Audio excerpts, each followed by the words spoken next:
नमस्कार. आजच्या व्हिडिओमध्ये मी तुम्हाला मार्गशीर्ष महिन्याच्या चारही गुरुवारी महिलांनी चुकूनही कोणती कामे करू नये हे सांगणार आहे. पण त्याआधी तुम्ही चॅनलवरती नवीन असाल तर चॅनलला लाईक करा आणि सबस्क्राईब देखील करा. कमेंटमध्ये श्री स्वामी समर्थ किंवा ओम महालक्ष्मी नमः लिहायला विसरू नका. मार्गशीर्ष गुरुवारचे व्रत अत्यंत प्रभावी आहे कारण माता लक्ष्मीने स्वतः पद्मपुराणात सांगितले आहे की माझे हे व्रत जो कोणी नित्यनेमाने करेल तो सदैव सुखी राहील असे माझे वचन आहे. त्यामुळे अनेक सौभाग्यवती स्त्रिया भाविक भक्त मार्गशीर्ष महिन्यातील गुरुवारचे व्रत पूजा अगदी आनंदाने भक्तिभावाने करतात. तर आजच्या या व्हिडिओमध्ये आपण मार्गशीर्ष गुरुवारी आपल्याला कोणत्याच गोष्टी चुकूनही करायच्या नाहीत, कोणत्या नियमांचं संयमांचं पालन करावं किंवा जर आपल्याला एखाद्या गुरुवारी अडचण आली किंवा कोणाला बाहेरगावी जायचे असेल, कोणाला कोणत्या कार्यक्रमासाठी जायचे असेल, त्या दिवशी मार्गशीर्ष मधला गुरुवार असेल तर आपण कुठेतरी जाणार असेल किंवा अडचण असेल तर ते व्रत आपण कशा पद्धतीने करू शकतो जेणेकरून त्या व्रतामध्ये खंड पडणार नाही किंवा शेवटच्या गुरुवारी अडचण आली तर उद्या पण कधी करावे.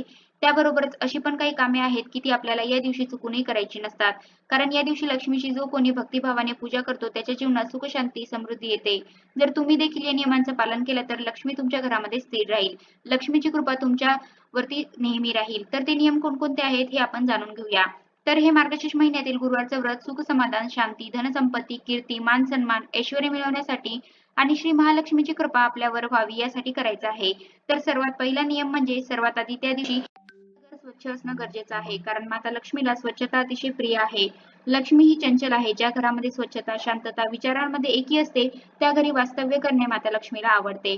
त्यामुळे सर्वात आधी आपलं घर गरजेचं आहे आणि हो या दिवशी गुरुवार आहे त्यामुळे आपल्याला स्वच्छतेची फारशी काही कामं करायची नसतात. त्यामुळे आपण जे काही संपूर्ण घर स्वच्छ करायचं असेल ते आपण आदल्या दिवशी बुधवारीच करून घेऊ शकतो आणि गुरुवारी पूजा मांडण्यापूर्वी आपल्याला पाण्यामध्ये थोडीशी हळद मिक्स करून पूजेपुरती जागा आपल्याला स्वच्छ पुसून घ्यायची आहे आणि त्या ठिकाणी तुम्ही पूजा मांडू शकता. दुसरा सर्वात महत्त्वाचा नियम म्हणजे हे मार्गशीर्ष गुरुवारचं व्रत कोणीही करू शकतं. कोणतीही कन्या, स्त्री, पुरुष सर्वजण हे व्रत करू शकता. गर्भवती स्त्रिया सुद्धा हे व्रत करू शकता.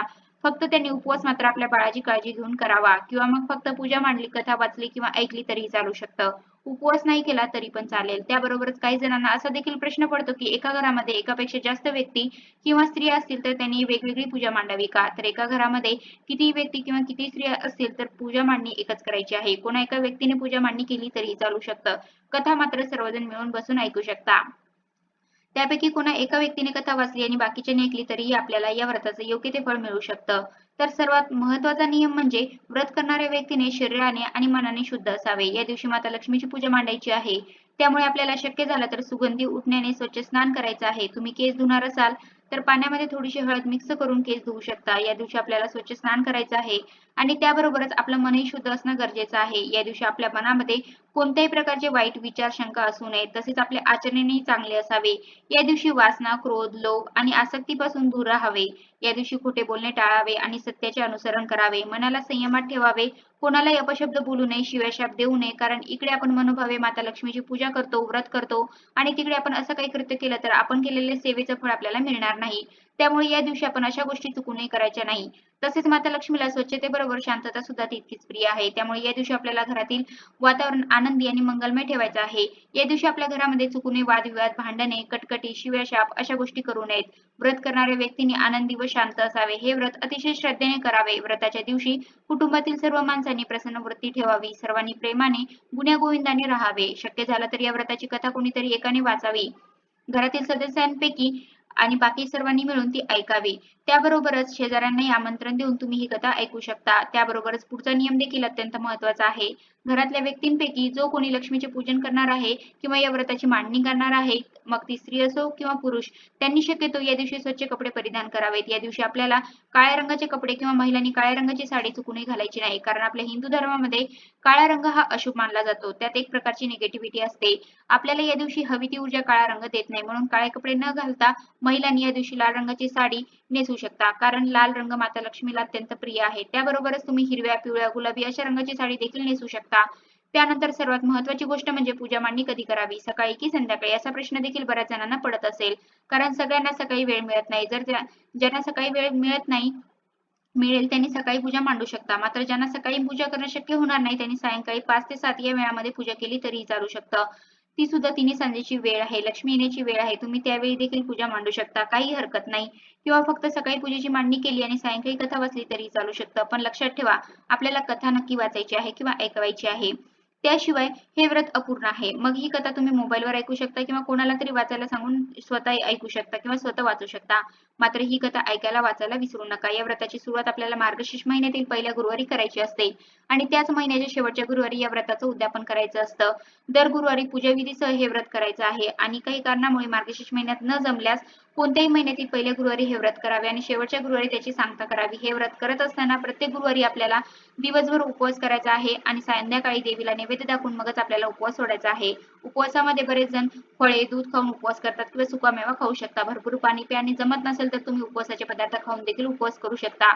शेवटी भाव महत्वाचा आहे आणि हे व्रत करत असताना एखाद्या गुरुवारी एखाद्या स्त्रीला अडचण आली, मग ती कोणत्याही प्रकारची अडचण असो, जर ती पूजा मांडणी करू शकत नसेल तर त्या दिवशी उपवास मात्र जरूर करावा. कारण आपण या व्रतामध्ये खंड पडू द्यायचा नाही. त्यामुळे आपल्याला उपवास करायचा आहे, कथा वाचायची आहे किंवा ऐकायची आहे आणि पूजा मांडणी नाही केली तरी चालू शकतं. मात्र उपवास आणि कथा नक्की करावी. आणि आपण या व्रताचं उद्यापन शेवटच्या गुरुवारी करत असतो आणि एखाद्या स्त्रीला जर शेवटच्या गुरुवारी अडचण आली तर त्या पुढील गुरुवारी आपण या व्रताचं उद्यापन करू शकतो. पौष महिन्यातल्या पहिल्या गुरुवारी केलं तरी चालू शकतं. मात्र हे गुरुवारचं व्रत करत असताना उद्यापन मात्र निश्चितपणे करावं. तरच तुम्हाला व्रताचं योग्य ते फळ मिळेल. या व्रताची मांडणी पूजा तुम्ही सकाळी केलेली असेल तरी सायंकाळी सुद्धा आपल्याला तिथे दिवा अगरबत्ती करायची आहे. देवीला सात्विक भोजनाचा नैवेद्य दाखवायचा आहे. गाईला देखील नैवेद्य द्यायचा आहे आणि मगच भोजन करून आपल्याला उपवास सोडायचा आहे. या दिवशी आपल्या घरामध्ये चुकूनही मांसाहार बनणार नाही याची काळजी आपल्याला घ्यायची आहे. शक्यतो पूर्ण महिनाभर मार्गशीर्ष महिना आपण शक्य झालं तर मांसाहार करणं टाळायचं आहे. पूर्ण महिनाभर आपल्याला जसं आपण श्रावण महिना पाळतो अगदी त्याच पद्धतीने मार्गशीर्ष महिना देखील पाळायचा आहे. कारण या महिन्यामध्ये आपल्या घरात पूजा अर्चा होत असते. त्यामुळे आपल्या घरातील वातावरण अगदी सात्विक, आनंदी आणि मंगलमय असतं. त्यामुळे शक्यतो व्रत करणाऱ्या व्यक्तीने तरी मांसाहार अजिबात करू नये. तसेच गुरुवारी म्हणजे फक्त या दिवशी आपल्याला ब्रह्मचर्याचं पालन करायचं आहे. कारण या दिवशी माता लक्ष्मीची पूजा आपल्या घरामध्ये केलेली असते. साक्षात सूक्ष्म स्वरूपात का होईना माता लक्ष्मीचा वास आपल्या घरामध्ये असतो. त्यामुळे पूर्ण महिनाभर नाही पण फक्त या दिवशी आपल्याला ब्रह्मचर्याचं पालन करायचं आहे. कारण मांसाहार करणं असो किंवा ब्रह्मचर्य असो, आपण आपल्या मनावर किती संयम ठेवू शकतो हे यातून दिसून येतं. त्यामुळे या दिवशी आपण काही गोष्टींचा त्याग करून मन एकाग्र करून जर सश्रद्धे भावनेने पूजाविधी केला तर आपल्याला त्यामध्ये हमखास यश लाभत असते. तसेच या दिवशी नखे कापू नये, केस कापू नये. त्याबरोबरच या दिवशी शक्यतो कांदा लसणाचे सेवन टाळावे. कारण काही धार्मिक ग्रंथामध्ये कांदा लसणयुक्त पदार्थांचे सेवन करण्याला तामसी आहार म्हटले गेले आहे. त्यामुळे या दिवशी शक्यतो सात्विक आहार घ्यावा. पुरणपोळी किंवा जे काही तुम्ही सात्विक पदार्थ बनवलेले असतील त्याचा नैवेद्य आपल्याला देवीला दाखवायचा आहे. शक्यतो नैवेद्यामध्ये सुद्धा कांदा लसूण नसावा याची काळजी घ्यावी. अशा प्रकारे चारही गुरुवारी आपल्याला या सर्व नियमांचं पालन करायचं आहे आणि ज्या दिवशी उद्यापन आहे त्या दिवशी सुद्धा नेहमीप्रमाणेच आपल्याला पूजा करायची आहे, आरती करायची आहे, कथा वाचायची आहे, दिवसभर उपवास करायचा आहे आणि 5 किंवा 7 सुवासिनी किंवा कुमारिकांना बोलावून तुम्ही हळदी कुंकू त्यांना लावायचं आहे. एक एक फळ त्यांना द्यायचं आहे. व्रतकथेचे एक एक पुस्तिका तयार होऊ शकता. त्यांना दूध देऊ शकता. शक्य झाले तर या दिवशी ब्राह्मणाला शिदा व वस्त्र आणि दक्षिणा देऊन नमस्कार करावा. सायंकाळी गायीला नैवेद्य द्यायचा आहे. देवीला पण नैवेद्य दाखवायचा आहे आणि मग आपण पूजन करून उपवास सोडायचा आहे. दुसऱ्या दिवशी आपण सकाळी ही पूजा उचलायची असते. पूजा उचलताना देवीला क्षमा प्रार्थना करायची आहे. माझ्याकडून किंवा माझ्या कुटुंबातील व्यक्तीकडून या पूजेमध्ये काही कळत नकळत चूक झाली असेल तर मला मोठ्या मनाने माफ कर. हे व्रत मी करत राहीन. उतणार नाही, मातणार नाही, घेतला वसा टाकणार नाही. तुझी कृपा आमच्यावर नेहमी असू दे. अशा प्रकारे देवाला प्रार्थना करायची. अशा या प्रकारे मार्गशीर्ष महिन्यातल्या प्रत्येक गुरुवारी आपण योग्य त्या प्रकारे व्रताची मांडणी करून योग्य त्या नियमांचं पालन केलं तर तुम्हाला सुद्धा या व्रताचं केलेल्या सेवेचं फळ नक्कीच मिळेल. कसा वाटला तुम्हाला माझा आजचा व्हिडिओ कमेंट करून नक्की सांगा. धन्यवाद.